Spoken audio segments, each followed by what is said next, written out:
There we go. Hello, everyone, and welcome to Inspiring Hope. I'm your host, Lois Herman, here to shine the light on people who are making a difference in our world and being involved in the history of the American Revolution. I recently visited Saratoga National Historic Park and was extremely impressed with the knowledge and engaging personality of one of the park rangers, Eric Schnitzer. So, with his passion for the American War for Independence, Park Ranger Eric Schnitzer is here with me today. So, thank you for being here, Eric. Tell us a little bit about you. How did you get involved and become a park ranger, for starters? Hmm. Great question. And thank you, Lois, for having me. I really appreciate it. I have always had an interest in the Revolutionary War ever since elementary school. I remember learning about it, and I kept that interest alive through my school years. I'm sure if you were to go back to any of my schoolmates, if they were asked to remember one thing about Eric, the weird kid, they'd say, "Oh yeah, that Revolutionary War kid," something like that. So it's interesting. I went to college intent on teaching, like in middle school, social studies, seventh grade, because that's when you teach the Revolutionary War in the state of New York. And so that's kind of the only thing I could think about job-wise that I could apply my interest in. And then, quite by I was still in college. It was the summer between my junior and senior years. Quite by just luck, I guess. One of my friends who worked for the National Park Service as a term employee, meaning that he would have to reapply for his job every 4 years. There's different kinds of positions in the National Park Service. He called me up to let me know that there was a seasonal position open that summer. A seasonal position is one in which you apply for it. You're going to be there for a few months and then you're done. Mhm. If you want to come back, if they'll have you, if there's money, you got to reapply. And I actually wasn't all that keen on it because I wanted to take summer courses.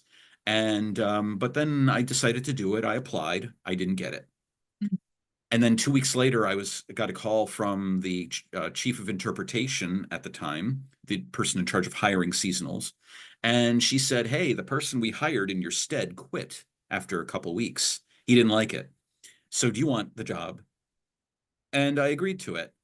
And it all happened accidentally. I mean, here I was then, a seasonal ranger. I worked for that summer. Again, I was anticipating going back to college, which I did, to finish my degree, which I did, but then go on to get a master's degree and then try to find a teaching job. But what ended up happening was, I graduated with my bachelor's, but I kept coming back as a seasonal. And then after the first season, I was kept on once a week throughout the entire year, including the Wow. winter, to fill in for a retirement that occurred. And it so happened that the person who retired was the park historian. And I was, I guess, well positioned to know a lot about the details about the battles of Saratoga. And so they ended up really relying on me. And over the years, I mean, more and more and more. And within 3 years, became permanent. I got a permanent position. Wow. It was not a goal of mine from the get-go. I just kind of stepped into it. Great luck for sure. But I also had the interest and the knowledge, which, obviously you get more knowledgeable as you go on. So it's not like I knew everything right away. I'll never know everything. Nobody does, right? But at least I had a level of knowledge that I was able to apply immediately. I wasn't starting from a zero base. I was starting from a very high level base, which grew a lot more over time. But because of that, because of the luck, because of my interest, because of my passion of the subject, my study of the subject before even working here, they valued me, and I'm grateful for that. And then the position opened, the money became available. So there's other machinations behind the scenes that need to happen in the bureaucracy. But then a position opened, I applied for it, and I got it. That Yay. was back in 2000. Wow. So it's been a little while, and you're Yeah. obviously very knowledgeable and very engaging in your delivery. I was on the tour at the Battle of Saratoga right there, and it was pretty fascinating. And there's a lot of placards with descriptions. When I love to read all those as well. I love to gather the history and the knowledge. However, it was more fascinating to listen to your stories, those little hidden nuggets that were in there. And I just thought, so many people are curious about what really happened. Many of our history lesson stories have been, um, they've been buried, they've been twisted, they haven't been told exactly in our textbooks the way that things happened. So what kind of stories would you like to share as a living historian on the American Revolution? Yeah. Oh, there's two things I'd like to say to directly answer your question. I'm interested personally in all aspects of anything related to our story. Okay, I want to know what type of gun a certain regiment carried. right. I want to know the color of the dye used on a particular uniform. Mhm. I want to know the exact type of meat that was eaten by an army. I Mm, want to know how that was cooked. I want to know the pay that soldiers received and officers. I want to know the fussy differences between the ranking systems of the officer corps of the two armies. I want to know all the things beyond and in between. So I find that when you have that kind of broad interest, it really opens up so many storytelling doors. If you just have a myopic focus on just the tactics of the battles or just the politics of the war, you're closing all of these doors. If you are a brilliant political historian of the American War for Independence, which I am not, that's not me, but if you were, and you were giving a tour of a place like here and you're coming at it from a political perspective, and then somebody like yourself asks, well, what kind of food did the people eat here during their weeks present at the time of the battles of Saratoga, men, women, and children alike? Were their rations the same? Were their proportions of rations the same? So not only were they eating the same foods, but were they eating the same amounts? What's the answer to these questions? Was there a difference between the foods issued to both armies, et cetera, et cetera? That person probably wouldn't have a clue. But yet, what is one of the universals in life? It's food, food and shelter. water. Yeah. Yeah. Yes, food, water, shelter, clothing. Mhm. These things are, of course, universals. These things are things that everybody can relate to. Another thing I love, and I'm actually hitting on some themes I talk about in my school programs to elementary schoolers, hygiene. The hygiene of the period is very interesting, very different than today. So that comparison contrast is I think fascinating. I could similarly describe how a gun works, Mm. or how a musket ball is molded, or the differences of caliber between the various kinds of weapons carried by the troops. And for most people would go right over their head because it's like, okay, I don't even know what caliber means, Well, that or would be whatever. a great topic for to talk with the guys from the Sons of the American Revolution, because they're all really into that. I'm more Yes. into the Yeah. clothing, and one of the things that I was really fascinated by, being somewhat of a camp follower in parades with the color guard. I was assuming that it was our American colonists that had the camp followers, and I'm sure there were some, but you helped me to realize that there were camp followers that came from the other countries, Yeah. specifically the British and the German, the Hessians that were here, because at the Battle of Saratoga, there was a big plaque talking about the families of the Hessians, and I was taken away by that. So tell us about the, because a lot of people who listen are women. Tell us about the camp followers and what these women and children went through in these battles. We don't hear about that. We don't hear Yeah. about all the women that were very much involved. That's right. And that touches on your previous point where history, the telling of history for so long has been skewed or manipulated or forgotten or contrived in a way to ignore stories, and it's really sad and unfortunate. Mhm. I thrive in primary sources, anything from letters and journals to official military records. And when you study those primary sources, the personal and the official, the things that they recorded are mind-boggling. But what happened is in the 19th century through most of the 20th century, authors didn't care about most of it. They cared about the biographies of the great and the powerful, the generals and the colonels, the big politicians, the kings and the presidents. They cared about military movements on a battlefield because a lot of the historians were taught about Mm. politics and military.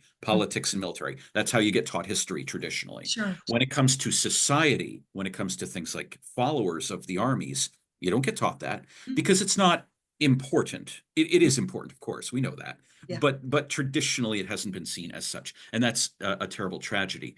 So, to your question, it's very interesting because the armies, be they the British Army, the Continental Army, the various German forces, the French, when the French come over in the Revolutionary War to help us combat our common enemy, they'll all have followers, women and children who followed the troops from place to place. You'll find that the British and the Germans would actually typically have, on average, more followers than the continental soldiers of the United States would. And the reason is cultural. In Great Britain and or Ireland or on the continent of Europe, those people who were soldiers are typically going to join a military force as a career. It's a career move. They're not just joining it for 3 years and then they're out. It's a career move. So it's their life trade, if you will. And because simultaneously, those of the soldier classes don't own land Mhm. ever, they don't own land, their wives and their children are often going to go with them from place to place, even if it's way over here to North America. However, for Americans, if you are a Continental soldier, you've just joined the Continental Army for a year or Mhm. 3 years or the duration of the war, which isn't going to be 2 decades, Mhm. like it might be in the British Army. You're going to join for the duration of the war. The Continental Army enlistments differed during the course of the war. They started short, then they became a little longer, but still, in America, you can say a majority of men owned land. A majority of men own land, just a simple majority. And as such, if that landowner is enlisted or even drafted into the Continental Army and he's away, is his wife and children going to go with them to be followers, or are they going to stay at home and manage the farm? Well, they're going to stay at home and manage the farm. Sure. If you've ever seen, just as a visual kind of modern day example, it's Hollywood, but it works really well. HBO's miniseries John Adams. Mhm. And there goes John Adams off to Congress in Philadelphia, and his wife, Abigail Adams, and their children stay at home. And there are scenes with Abigail Adams, cleaning the floors and doing hard work on the farm. Sure. She's doing that, and she's the wife of a pretty well-to-do guy. It's not like they're poor. They're not poor at all. But she's a hard worker, and that experience that she went through is similar to what so many women experienced at home. Sure. As for those, however, that joined the British or the Continental or the German or the French militaries, the women, their experiences were in some way similar to those of their husbands. They don't go off to battle, they don't fight in battle, but sometimes, especially with the Americans, they might be found on a battlefield assisting with Mm. efforts. The famous Mary Ludwig Hayes, Molly Pitcher, Right. or Mary Corbin, or Deborah Sampson. Of course, she's not a follower; she's an actual enlisted combatant. Slow down a little bit. people, I know a little bit about Molly Pitcher. Can you tell the story of Molly Pitcher? Yeah, so Mary Ludwig Hayes, i.e. Molly Pitcher, she is a person who was a follower of the Continental Army, with the artillery of the Continental Army. And during the Battle of Monmouth, uh, June of 1778, an extremely hot battle, hot, weather-wise, in New Jersey, Monmouth, New Jersey. There came a point where the idea is that she was bringing up water to the soldiers during the heat of the battle, because as a woman, she's not allowed to participate in combat. But there are things women can do to help on the battlefront, whilst a battle even sometimes is being fought. And so there came a point where one of the guns lost so much of its crew. And so they really kind of a needs must situation. She found an opportunity to go and assist in loading one of the cannons during the battle. And what I was led to believe is that in between the volleys that they actually had to cool the cannon barrel down with water. So the pitcher, she would be pouring, or there would be someone there to pour water on the actual the cannon in order to cool it down in between volleys. Is that correct? So that's a story I've heard. I can vouch for the fact, it's absolutely true that a musket barrel or a cannon barrel can Mhm, become so hot that you mhm. can't touch it without getting just burnt. It's impossibly hot.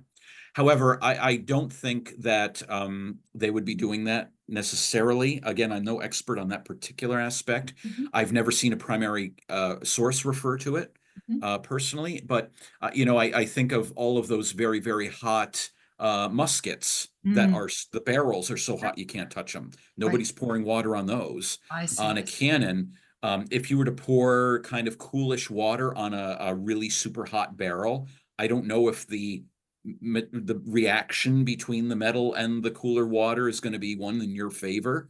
I don't know that that's the case. So that would be a lot of work for maybe a dangerous gain. Mm, Something might happen to the metal. Again, I don't know. yeah. But certainly giving water to the human beings in Okay. need in a very hot day is Yeah. something that they would recognize as being very, very So, important. all right. Well, that explains the Molly pitcher then. Yeah. She's often shown with a pitcher of water, bringing or a bucket or some bringing water. So she's bringing water to the troops, but she was also shown with the cannon crew, the artillery crew. Yeah. Exactly right. Exactly right. Yeah. And so yeah, so she helped to load the gun. Now, please, understand this is an aberrant example. It's not like every follower was doing this. Right. Very, you're talking less than 1% of those who served in the war in the uh, position of a follower, or camp follower as we call them today. But most camp followers, to use the current day phrase, what they would do is they would clean clothes. Laundering clothing was one of their principal jobs. They would also mend clothing. They would sometimes actually outright make clothing for the soldiers in a military force. As I tell our visitors, for the British soldiers that were in General Burgoyne's army in the time of the battles of Saratoga, the vast majority of those redcoat soldiers were wearing trousers or breeches made by women. Mm. So it's something you can actually look at and say women made those, as part of their uniform. So Women, even wearing the clothes that when I wear colonial clothes, people will say, "Oh, I like your costume," and we've been really encouraging that this is not a costume. This is actually the clothing that they would have worn. This is period correct clothing, and it would have been handmade. Everything was pretty much handmade, and also a lot of the clothes were either cotton or wool or linen. And many of the guys, the uniforms were wool, which would have been very hot. yeah, Very hot. yeah. Um, Yeah, most people's understanding of fancy dress comes from Halloween or the stage at a play or Hollywood in a movie. Right. That's people's understanding of fancy dress. So when they see it in a living history setting, Mhm. that's something completely different and something that they've not touched before. And while a Halloween costume and Hollywood or the stage play are not going to necessarily be made correctly insofar as the right materials, the right stitching qualities, certainly, as you say, that's something we strive to do correctly in living Mhm. history. Yes. Right. Yeah. Um, yeah, There's so many things, so many stories, and they're definitely the stories of the women that followed and cleaned and did the mending and did they followed their husbands. So here's a question. Would they be would they be staying with their husband? I mean, would the husband actually be staying in the tent with them, or is the husband with the ranks and she and her family are in a separate tent, separate from the actual the soldiers? Great question. And if anybody tells you one answer or the other, they're lying. Because the fact is, we can document through the war, depending on the context, depending on the army, depending on the particular situation, we can document both. Ah, We can absolutely document cases where women and children were sleeping with their husbands in mhm, tents. We mhm, can document cases where the women and children were separated from the men mhm, because of certain exigencies mhm. facing the army at the time. So There's it really is totally dependent on the army and the location, the situation, and some other factors. So both things were done during the war yeah. at various times. So were there actually cooks that were cooking for the men?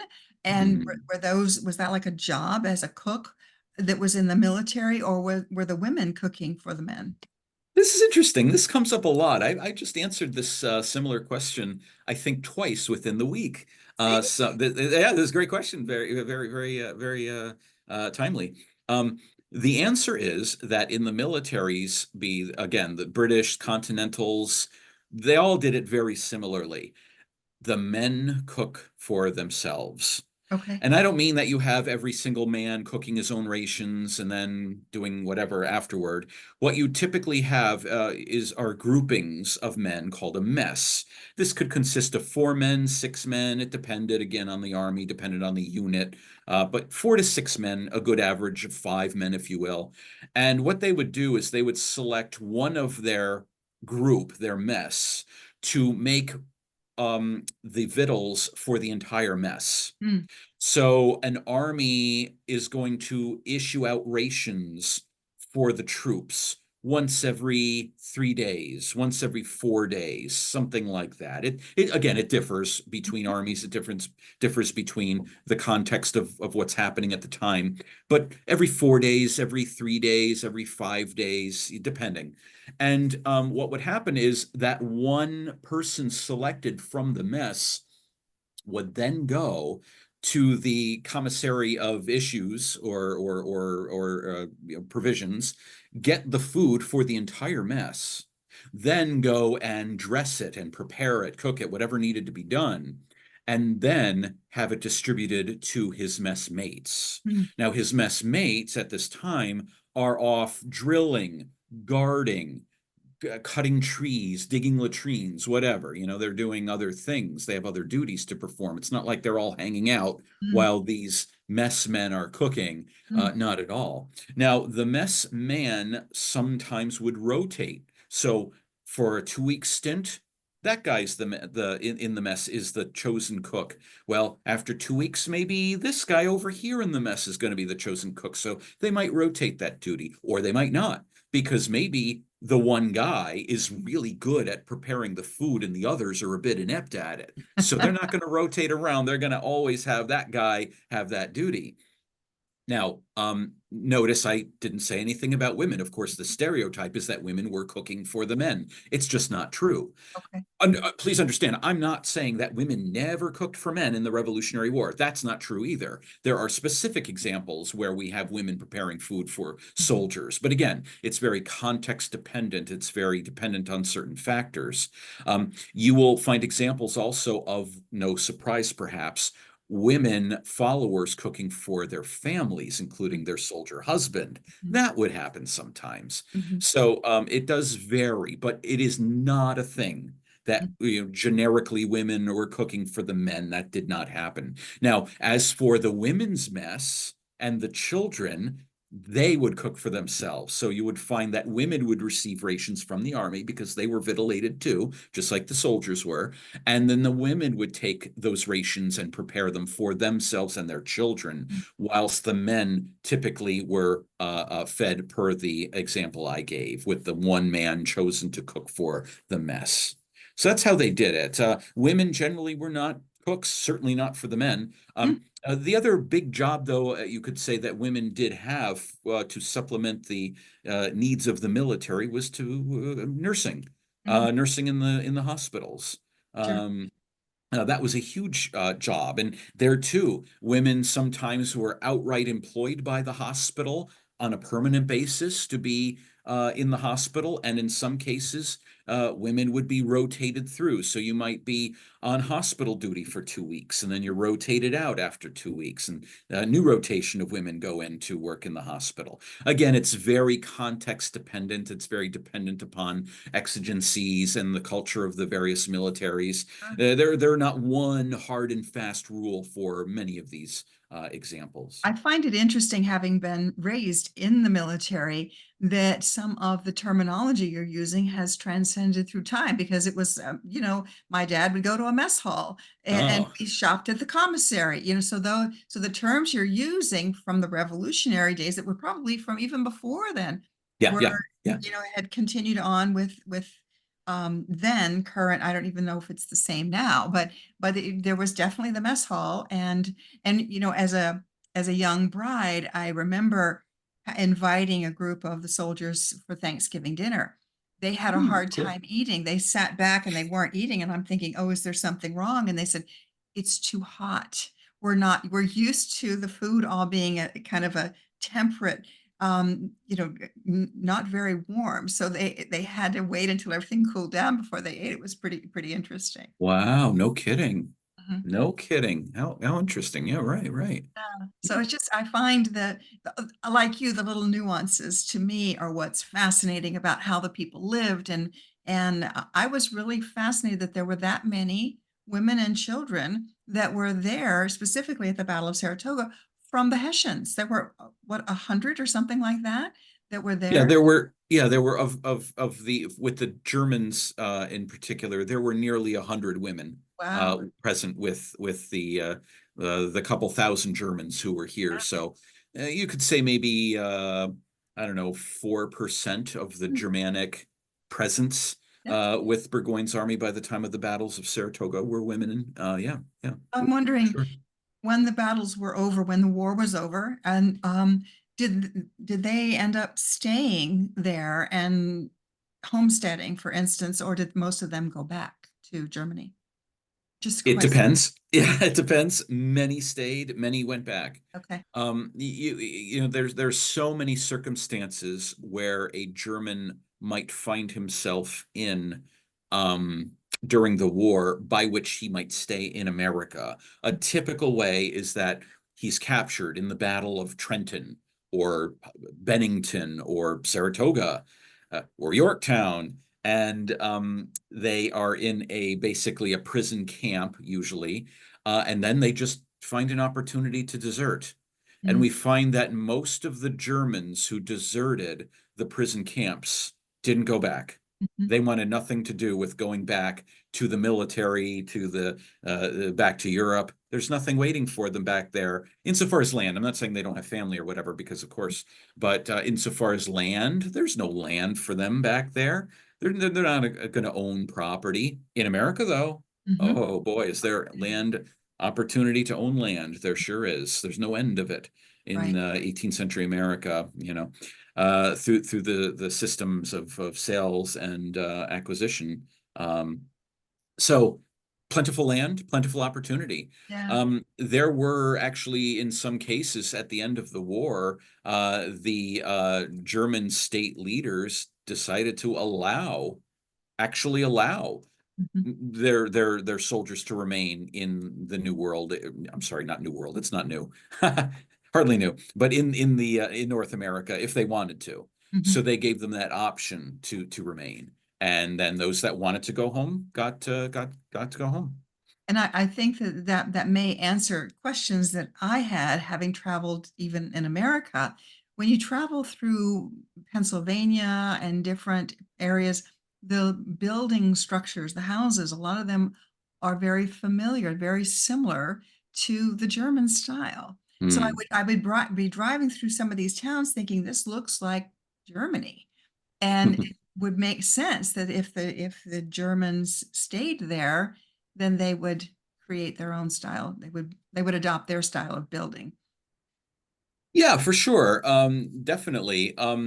However, for large communities, let's say in southern Pennsylvania, for example, throughout the 18th century, before the Revolutionary War, you would have mass migrations of groups, typically Germanic groups that would come over, sent often by the British government to come Mm, over here. They're effectively refugees, like the Palatine Germans of the first half of the 18th century. And so they will settle enclaves in southern Pennsylvania or the Mohawk Valley in New York. all right. And they will, of course, for at least a That's generation out, maintain their culture, maintain their dress, maintain their language as much as possible. But yeah. then other inclusions occur in which you have that melting pot Mhm. that we're so familiar with in America. Absolutely. Yeah. Another fascinating thing talking about military tactics is that you pointed out the vista of the current fields that are just beautiful.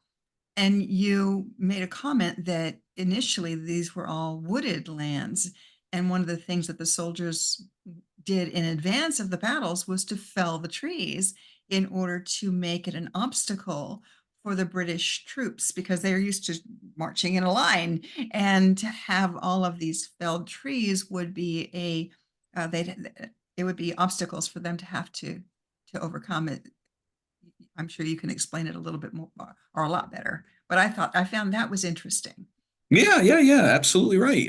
Like you said, when the American Army moved up to Bemis Heights and decided to have their camp there, they set about to build fortifications, which are basically log walls with some earth dug in front, entrenching done, Mm, and also earth thrown on the log fronts to help to bolster the quality of the defense, the defensive wall. Then, like you were saying, what they would also do is they would cut down trees and have those trees felled, or they would drag the trees so that the upward pointing branches faced away from the camp toward where the enemy would theoretically be advancing. sure. So that if the enemy actually came, the British never actually got that far at the battles of Saratoga. But if they had, the Americans would have been ready for them, right? So if the British had been able to approach, what they would have had to do is just crash through this mire of tree branches, again with the upward pointing branches facing their direction. If the tree trunks were on their side and the upward pointing branches away, it would have been a lot easier. But of course, that's not the point of it, right? The point Yeah. is to slow them up as much as possible, and that Excellent. would have that would have slowed them down. There's no question about it.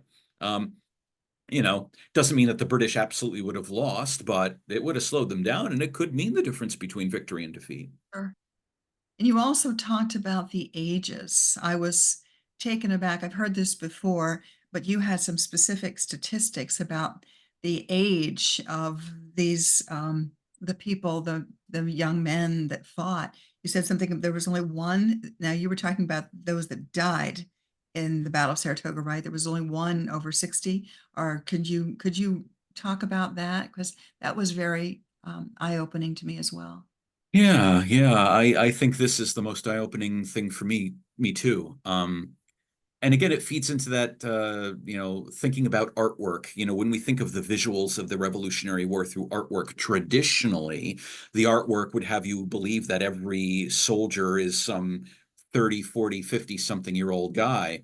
But when you look at the actual ages of the soldiers on the muster rolls, you get a very different fact. relayed because they're quite young. I'm not saying they're all young, but they're on average way younger than the stereotype would have us believe. So what I have done, and I'm still doing it, it's a work in progress, but I have tackled the task of putting together a database, a Mm, very descriptive database of all known information related to all American soldiers from the battles of Saratoga who fought on the site of the revolution and who were in some way a casualty. They could have been killed in battle. They could have been mortally wounded. So they're wounded, but they die a week later. mm, They could have been wounded, they're operated on, and they die from the surgery.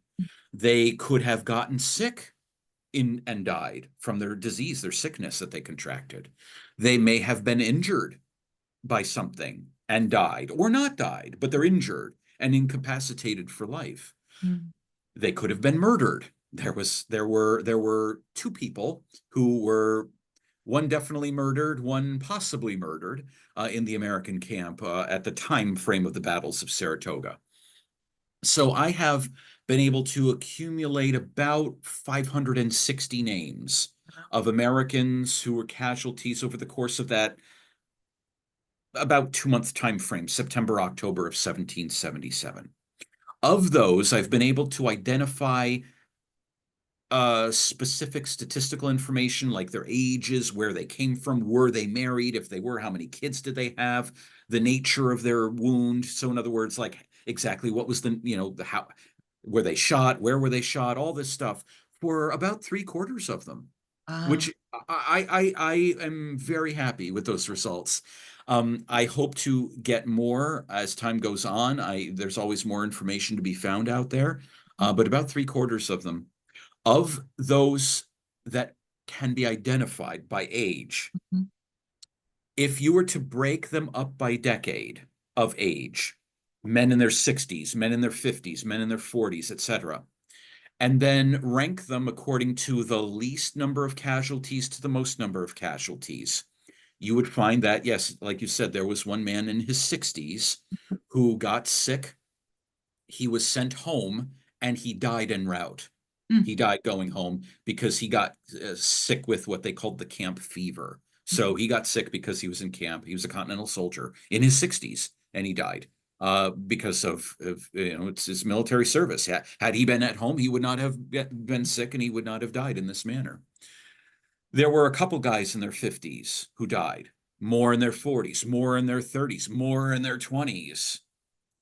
The plurality age group by far were boys in their teens. Mm. And men too, 19-year-old man, is a man. But when I say boys, I do in fact mean 17-year-olds, 15-year-olds, 14-year-olds, 13-year-olds, and even a 12-year-old so far. Wow. It is shocking. And the stories that I have been able to ferret, and I'm not saying I found it because I'm me. Anybody could look for it if they knew what to look for, and did a ceaseless searching, in various records, and had a sense of where to go and find it. Just to give you a brief example, if I may, when the American Army was at Fort Ticonderoga in June of 1777, this is before the British invasion manifested itself, the inspector of the Northern Army dismissed a slew of Continental soldiers from Massachusetts because they were found to be way too young. He said they're just way too young. They got to go home. They're dismissed. Well, one of these kids, literal kid, right? He goes home to Massachusetts. He was an indentured servant who was given permission to join the Continental Army because he was full of vim and vigor. He wanted to go and he wanted to show those British what for. And so he's now dismissed to go home. Well, it so happens that he goes home in Massachusetts, and the wife of the house owner, she kept a journal, a daily journal, a daily accounting of the comings and goings Mm, of everything happening in camp. Elizabeth Phelps was her name. So her journal, thankfully, was transcribed and published in a book. mm, And so she, in some detail, talked about how this indentured servant boy returned home. And she's like, what's he doing here? I thought he went to join the Continental Army for the war, And come to find out, he was dismissed because he was too young. So then he just decided to go back anyway. Goes back to join the Northern Army at the time of the battles of Saratoga. He gets here on the eve of the battles, and then he, in his case, gets sick. So Mm. he's sent to the hospital in camp. Word was spread somehow, just because there's no official notification for this stuff, no official notification. Word got back somehow to the Phelps family that their indentured servant boy was sick, and so somebody decided to go and see how he's doing, maybe bring him back home if they could, and en route, this person, a friend of the family, found out that he died. The boy died, and so he came back to the village, to the town, I should say. And then he said, yeah, he ended up passing away. And Elizabeth Phelps writes this in her journal.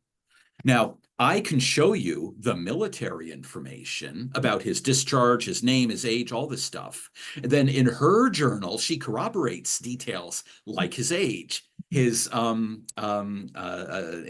his situation as an indentured servant. I didn't know he was an indentured servant. The military record doesn't tell us that, because the military records don't care about that. Whether Right. you are enslaved or free, an indentured servant or not, whether you own property or not, the military doesn't care about that. They just care about your rank, your date of enlistment, your age, and that's what they care about. But from her writings, we get a far more full story of this poor kid's experience, including word that about his death, eventual death, which of course is corroborated in the military record as well. And so finding that information out is just mind-blowing, because piecing various sources together to make a greater whole, for this poor little guy who has, as far as we know, no gravestone. We have no, I can't tell you what happened to his family yet. He did have a brother and sister who she talked about how they visited him earlier in the year before he went off to the Continental Service. So he has family around, but parents, I'm not sure. I haven't been able to find that information out yet, but hopefully someday I can, and hopefully maybe there's more information about him and so many others who also perished. What's interesting is, back then it was all handwriting, and I've been to enough museums to see, and it's beautiful handwriting compared to some of ours that's very illegible. But these people kept these notes, diaries, letters, and that's where a lot of the research that you're finding is based on the letters that people kept, or the diaries that people kept. It's pretty For fascinating. sure. Oh, they're gold mines of information. They're just brilliant. Yeah. So what other surprise have what was another one of the big surprises that you have discovered in all of your research in Oh my. like to share? So that has to be one of the top tier surprises, but the other surprise that immediately comes to mind is one that I end up talking about a couple times a week, Mm, here at Saratoga Battlefield, as do any of our staff or volunteers. And that is the most blatant example of successful revisionist history. It comes in the form of a letter that was posted for auction in 2016, a letter that came to light. And it's a letter written by a New Hampshire militia staff officer to his wife. Um, so he's here in the camp, and he writes this letter to his wife on the 9th of October, 1777, 2 days after the Second Battle of Saratoga was fought. And he gives a very detailed narrative about what he was, quote, eye and ear witness to. That's how he put it to her. And his description of things regarding Benedict Arnold and Horatio Gates and their relationship together was so diametrically opposed to the traditional story that you would find in every single book about the battles of Saratoga for mhm, centuries, mhm. every book, bar none. including many things I had written, many things that I and others have said to visitors. Our film to this day has the traditional story. Benedict Arnold and Gates hated each other. Benedict Arnold was dismissed from command, placed under arrest, and then when the second battle's occurring, Benedict Arnold breaks out of confinement and he rides out there on the field of battle. Gates, the commander of the army, is informed that Arnold had gone rogue, and so he orders Arnold to return to camp. And so Gates sends one of his staff officers to fetch Arnold, and by the time the guy gets to Arnold, Arnold had already been wounded and the battle's over. Mm. So this letter told us a very different story. Mm. This letter told us that Gates and Arnold were working together. They had a working relationship together on the day of the Second Battle of Saratoga. That Arnold went out to reconnoiter the fighting that had begun. Arnold came back. Gates was waiting for him for the word about what was happening. Arnold tells Gates about the disposition of the forces that were combating each other. And then, as Nathaniel Batchelor, the author of this letter, writes, because he was right there, he says, and then General Arnold says to General Gates, give me some men, and we shall have some fun with them before sunset. Upon which the brigades began to march. And so, indeed, Benedict Arnold proposed to have a massed attack against the British, and Gates agreed. Gates thought it was a great idea, and then he instructed Arnold to go and make that happen, go and march out and attack the British. Mm-hmm. So we now had a very, very different take on the story. So what's the truth, right? We have to ask ourselves, is Batchelor a liar? What does everybody else say? So I went into a very, very, very detailed, deep-seated, lengthy and thorough process, unabridged, to look at every single known primary source related to Benedict Arnold and Horatio Gates on the day of the Second Battle of Saratoga. Bar none, without fail, without question. Every single one of them jibed perfectly with what Nathaniel Batchelor said, well into the 19th century. And then a book was published in the year 1816, and it's in that book that you have the Pandora's box of the lies about Benedict Arnold being relieved of command, Benedict Arnold going rogue, Benedict Arnold taking command of troops that he wasn't supposed to. All this stuff, all of these stories, these anti-Arnold anecdotes, begins with this book published in 1816. It was in the form of an autobiography written by a guy named James Wilkinson.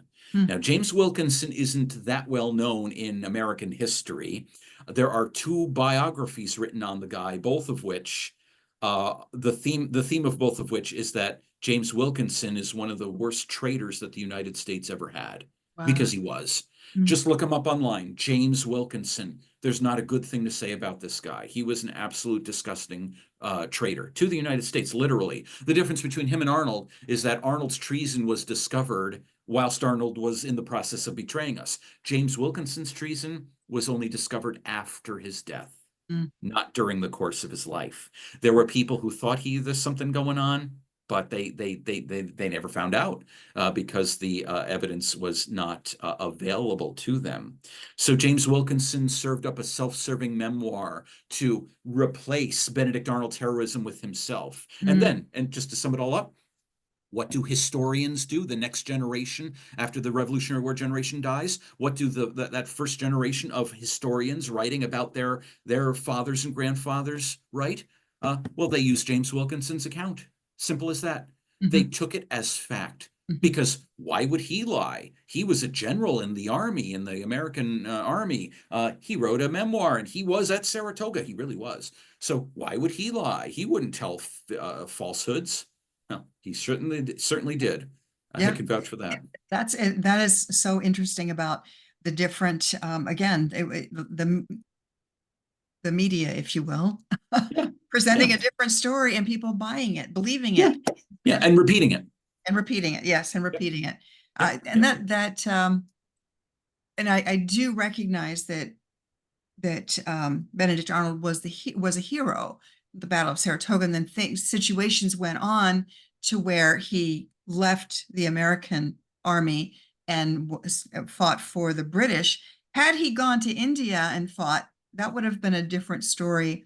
But it seems as if the sad thing is he ended up fighting against his own people, which is where that was the brutal part of what he did, is that he Yeah. knew our tactics and so therefore was able to use what he knew about our tactics against us. I do know the Battle of Groton Heights, Yeah. where Yeah. that, from what I understand, there was a two volleys from the cannon would say that there was we're being attacked, and the third volley says all clear. It was a small fort. Are you familiar with this story? I have heard it. Yes. Yeah. Okay. And Fort Griswold. Yeah. Yes, Fort Griswold. Yes, and I was there at a ceremony last year, and they Oh, yeah. recounted this whole story, and that since Benedict Arnold knew that the third volley meant all clear, he from the ship fired the gun, and so people in the fields did not come to rescue, and so the fort was very quickly taken over. So that was to me one of the downsides of Benedict Arnold is one can understand why he left the military and but that he used the tactics against his own people was the heartbreak. But Yeah. yeah, For sure. yeah. Another talking about things in history. Are you familiar with Sybil Ludington? I'm familiar with the story to some degree. Okay. Um, but it's not one that I study myself because Okay. she is not part of our um story. But I certainly know about her the narrative of her heroism. Well, and this is to me one of the things that those are those little secret nuggets. Like everybody has heard about the midnight ride of Paul Revere because Longfellow made him famous, but Yeah, she actually rode longer, further than he did because he was famous and he was captured that's very right. in his journey. But here's this young woman, what she was in her teens, I don't know, 15, 16, and she made it through the checkpoints because of saying that, oh, I'm here on a medical emergency. So she got through and she ended up riding further and longer than Paul Revere. Not that, Paul Revere did make the ride up to the Fort William and Mary. That was a successful ride that he made. But the ride that he's been given credit for, there were others that truly rode further. Again, this is For this sure. these little buried nuggets in history that I find fascinating. Yeah, yeah, me too. And there's a lot of them. Mhm. There's a lot of them, and I have no doubt there are more to discover. Oh, yes. Um, right now, the National Park Service is teaming up with the National Archives to engage in a massive transcription project Okay. of Revolutionary War veteran pension depositions in advance of the 250th anniversary. Pension records are fascinating. Sometimes they're just, all over the place, all over the map. They say things that sometimes they're outright lying. That actually happens. Rarely, but it does happen. There's some pensions you got to watch out for. Sometimes they're really misremembering and combining stories and combining events in ways that are impossible. Sometimes they have nothing to say. I served in the from this date to that date in this regiment, and I was at this place and that place, and that's all they say. Those are Mhm. frustrating. But sometimes they are incredible. The amount of information that and details that they relay about their service sometimes are just phenomenal. The stories that they tell us It, are just incredible. it is amazing what the people lived through and looking at even the Declaration of Independence and that every single one of the men who signed that lost their homes, their lives, their family, their wherewithal. I mean, there was a lot. People risked so much back then, and we take a lot of it for granted. And that's one of the reasons I like to share some of the stories, the heroes, the everyday heroes Yeah.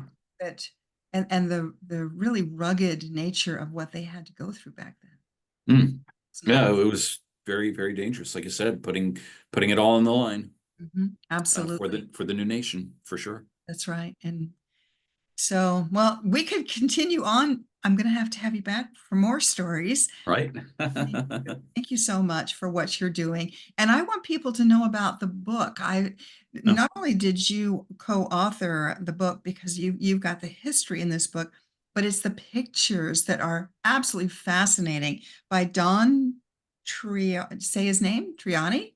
Don Troiani, yes. He's an amazing military artist. And what's neat about it, not only is he a great artist, but he gets the details correct. Mm, No more than you would want to read a nonfiction book with a lot of misinformation on it. You don't want that.